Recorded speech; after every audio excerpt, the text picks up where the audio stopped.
Assalamualaikum warahmatullahi wabarakatuh. Saya Rati Febrianti, program studi PGSD. Video ini dibuat untuk memenuhi tugas UTS mata kuliah literasi digital. Dosen pengampu Ibu Hoimatun MPD. Sebelumnya saya mohon maaf jika video ini banyak kekurangannya karena saya sendiri pun masih belajar. Gaya dan gerak IPA kelas 4 SD. Materi pembahasannya yaitu ada jenis-jenis gaya dan ada macam-macam gaya. Yang pertama itu ada gaya. Apa sih itu gaya?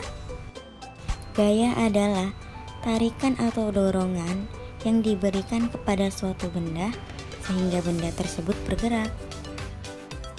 Adapun jenis-jenis gaya yang ada di kehidupan sehari-hari itu.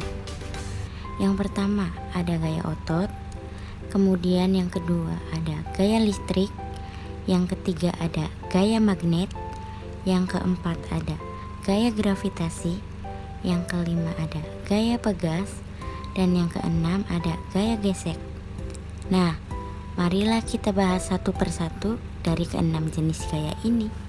Nah, mulai dari yang pertama, yaitu gaya otot. Gaya yang dihasilkan otot tubuh, baik tubuh manusia ataupun hewan. Adapun contoh gaya otot ketika kita melakukan permainan tarik tambang, di mana permainan tarik tambang ini memerlukan gaya otot untuk menarik tali tambang. Nah, jadi diperlukan gaya otot tangan untuk menarik tali tambang. Gaya yang kedua yaitu gaya listrik. Gaya listrik adalah gaya yang dihasilkan muatan-muatan listrik. Gaya listrik ini dapat diamati dalam kegiatan sederhana. Contohnya, muatan listrik pada sisir yang telah digosokkan ke rambut dapat menarik potongan kertas. Nah, kalian bisa coba di rumah jika kalian memiliki sisir plastik.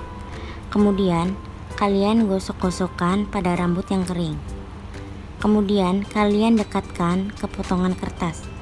Maka potongan-potongan kertas tersebut akan terangkat. Hal ini dikarenakan adanya muatan listrik pada sisir plastik ini, yaitu listrik statis. Nah, teman-teman, muatan listrik dapat berupa muatan negatif dan muatan positif. Benda bermuatan sejenis jika didekatkan akan saling tolak-menolak. Sedangkan benda yang tidak bermuatan sejenis akan tarik-menarik. Contohnya pada sisir plastik dan potongan kertas. Selanjutnya gaya yang ketiga yaitu gaya magnet. Gaya yang dihasilkan oleh magnet. Apa sih magnet itu? Magnet yaitu logam yang dapat menarik logam. Contohnya seperti ini ya. Sedangkan benda dapat dibedakan menjadi dua jenis. Ada benda yang dapat ditarik oleh magnet disebut dengan magnetis, contohnya seperti besi, baja, dan sebagainya. Dan benda yang tidak dapat ditarik oleh magnet disebut dengan non-magnetis, contohnya seperti plastik, kayu, dan sebagainya. Yang keempat yaitu gaya gravitasi. Gaya tarik bumi yang menyebabkan benda yang jatuh akan ke bawah. Nah, gambar ini merupakan contoh peristiwa gaya gravitasi bumi, di mana buah yang jatuh akan jatuh ke bawah karena adanya gaya tarik bumi. Nah, dengan adanya gaya gravitasi ini, benda yang jatuh akan ke bawah dan tidak ada benda yang jatuh ke atas, kecuali tidak ada gaya gravitasi, maka benda-benda akan melayang. Benda yang bergerak jatuh karena gaya gravitasi disebut dengan gerak jatuh bebas. Kemudian yang selanjutnya yaitu ada gaya pegas. Nah, gaya pegas ini gaya yang dihasilkan oleh kerja benda elastis. Contohnya adalah karet. Berikut ini merupakan contoh gaya pegas.